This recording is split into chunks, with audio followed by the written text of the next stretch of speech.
அடுத்ததுங்க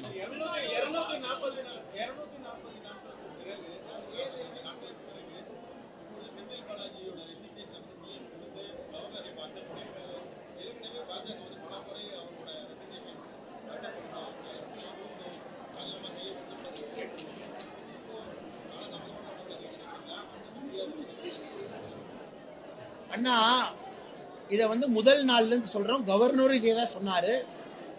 நம்முடைய உயர் நீதிமன்றம் 2 முறை, ஒரு முறை நேரடியாக, ஒரு முறை மறைமுகமாக சொல்லியிருக்கிறாங்க.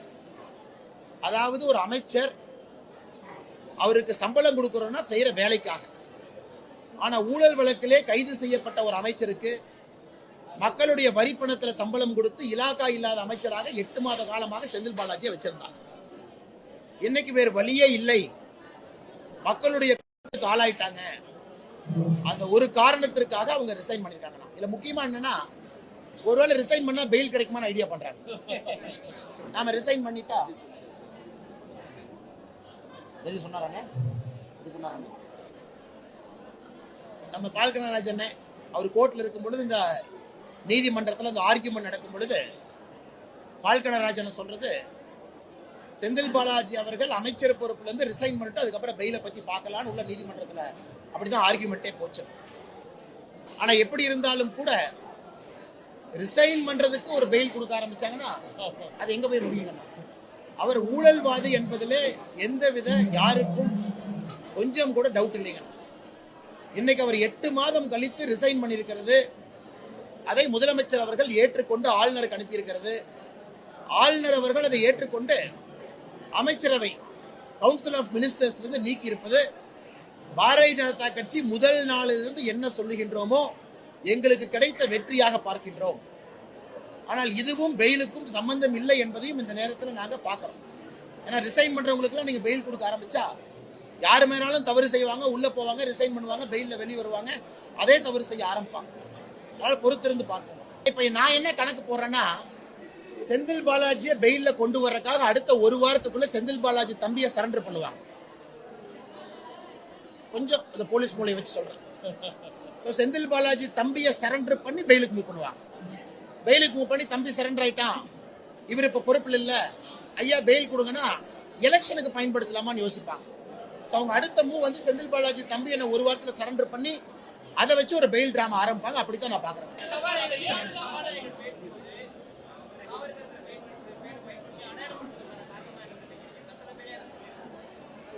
நான் அதான் சொன்ன பாருங்கண்ணா, இதே ஸ்பீக்கர் அப்பாவு அவர்கள் இதற்கு முன்பு கலைஞர் கருணாநிதி அவர்களை ஜாதி வெறியன்னு சொல்லியிருக்கார். தமிழகத்திலே ஜாதி கலவரங்களுக்கெல்லாம் கலைஞர் கருணாநிதி அவர் தான் காரணம் சொல்லியிருக்கார். ஆனா இன்னைக்கு அப்பாவு அவர்கள் இவங்க பக்கம் ஜால்ரா அடிக்கணும் அப்படிங்கறக்காக தான் ஒரு சபாநாயகர் என்பதை மறந்து வாய்க்கு வந்தெல்லாம் பேசுறார். நேத்துன்னு ஆளுநர் அவர்கள் பேசுறதுக்கு தப்போ சரியோ உறுப்பினர்கள் சொல்லட்டும், அது வேற. உறுப்பினர் கருத்துக்கு நான் பதில் கருத்து சொல்ல போறது இல்லை. திமுக ஒன்று சொல்லுவாங்க, இன்னொரு கட்சிக்காரன் காங்கிரஸ் ஒன்று சொல்லுவாங்க, அது வேறு. ஆனா நடுநிலையாக இருக்க வேண்டிய ஆளுநர், சபாநாயகர் ஆளுநரை அமர வைத்துக் கொண்டு சபாநாயகர் அவர்கள் ஆளுநர் அவர்களை பற்றி தவறாக பேசியிருப்பது எந்த காரணத்திலும் ஏற்றுக்கொள்ள முடியாது. ஏன்னா ஆளுநர் பையன் பொண்ணுக்கு சீட் எதிர்பார்ப்பாருன்னு எனக்கு அப்படிதான் தோணுது இல்லைங்களா? அவர் ஆளுநரோட பிஹேவியர் எல்லாம் பார்த்தா அவருடைய குடும்பத்துல யாருக்காச்சும் சீட்டு வாங்கலாமான்னு ட்ரை பண்ணிட்டு இருக்காரு சபாநாயகர். சரி, மாத்தி மாத்தி சொல்றேன், கொஞ்சம் கத்தி பேசுறதுனால மாத்தி மாத்தி பேசுறேன். சபாநாயகர் பையனுக்கு ஐம்பது சீட்டா?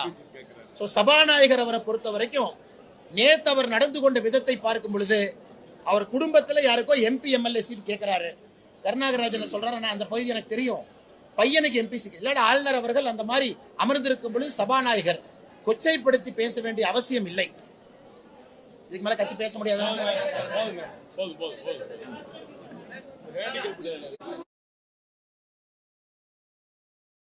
அப்பா அவர்கள் ஆளுநரை மேடையில் உட்கார வச்சு என்ன பேசுறாரு? நாதுராம் கோட்சே ஏதோ பேரெல்லாம் பேசுறாரு. மேபி நாதுராம் கோட்சேவுக்கும் அப்பாவுக்கும் சம்பந்தம் இருக்கும் என்னமோ தெரியும், எனக்கு தெரியுமா, அவர்கிட்ட தான் நீங்க கேட்கணும். ஆனா நாதுராம் கோட்சேவுக்கும் கவர்னருக்கும் சம்பந்தம். நாதுராம் கோட்சேவை ரொம்ப பிடிச்சிருக்கு, அப்பா வீட்டுல சிலை வச்சு கும்பிடுறாருன்னா அப்பாவை எடுத்து பேசுறாரு. பாரதிய ஜனதா கட்சிக்கும் யாருக்கும் நாதுராம் கோட்சேக்கு சம்பந்தம் இல்லை, கவர்னர் அவர்களுக்கும் நாதுராம் கோட்சேக்கு சம்பந்தம் இல்லை. அடுத்து PM கேர் நிதியிலிருந்து 50,000 வாங்கி கொடுங்க, இதை நான் ஆளுநர் பேசுறதா? நான் ஆளுநர்கிட்ட கேட்கிறேன், முதல் குடும்பம் கொள்ளையடிச்சதுல இருந்து 1 லட்சம் வாங்கி கொடுங்கன்னு கேட்கிறேன். திமுகவுடைய முதல் குடும்பம் கோபாலபுரத்து குடும்பம்.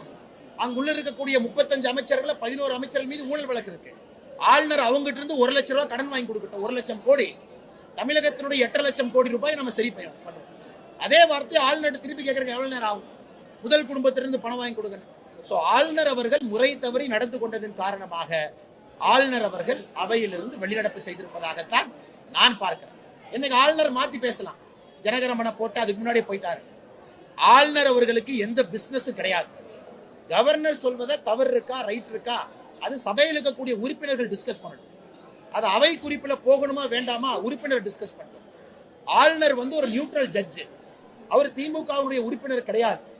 ஆனா திமுகவுடைய உறுப்பினரை விட மோசமாக ஆளுநர் அவர்கள் நேற்று நடந்து கொண்டார். அதனால் தான் மாண்புமிகு ஆளுநர் அவர்கள் வெளிநடப்பு செய்ய வேண்டி வந்துச்சு. அடுத்தது சபாநாயகர் தவறா நடந்துக்கிட்டாங்க. சபாநாயகர் தவறா நடந்துகிட்டனாலதான் ஆளுநர் வெளிநடப்பு செய்ய வேண்டி வந்துச்சு. அடுத்த கேள்வி, இப்ப இதுக்கு தேசிய கீதம் எப்படி போடுறது, நம்முடைய தமிழ்தாய் வாழ்த்து எப்படி போடுறது? ஆனா இன்னைக்கு இந்தியாவில எல்லா அசம்பிளியுமே தேசிய கீதம் இசைக்கிறாங்க. ஆரம்பத்துல, முடிவுல தேசிய கீதம் இசைக்கிறாங்க. நமக்கு ரொம்ப சந்தோஷம். நம்முடைய தமிழ்தாய் வாழ்த்து கண்டிப்பா இசைக்கணும், எந்த மாற்று கருத்தும் இல்லை. ஆனால்தான் பாரதிய ஜனதா கட்சி நாங்க போக விரும்பலீங்கன்னா, பாரதிய ஜனதா கட்சி நாங்கள் உத்தரவாதம் கொடுக்கிறோம். மக்கள் எங்களுக்கு வாக்களித்து தேர்வு செய்யப்படும் பொழுது முதல்ல தமிழ்தாய் வாழ்த்து வாசிக்கும்.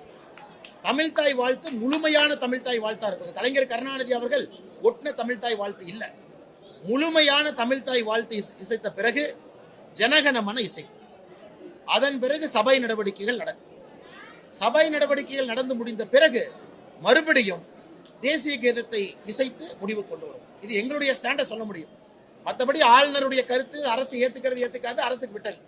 ஆனால் பாரதிய ஜனதா கட்சியினுடைய ஸ்டாண்டு தமிழ்தாய் வாழ்த்து முழுமையான தமிழ்தாய் வாழ்த்து இசைத்த பிறகு தேசிய கீதத்தை இசைத்து அவை நடவடிக்கைகள் நடத்தி தேசிய கீதத்தோடு முடிப்போம். இது எங்களுடைய கொள்கை. இதை திமுக காரங்க இசைப்பன்னு சொல்லுவாங்க, இல்லாம இருக்கலாம், அவங்களுக்கு விட்டதுன்னா அதை பற்றி நான் கருத்து சொல்ல விரும்பவில்லை.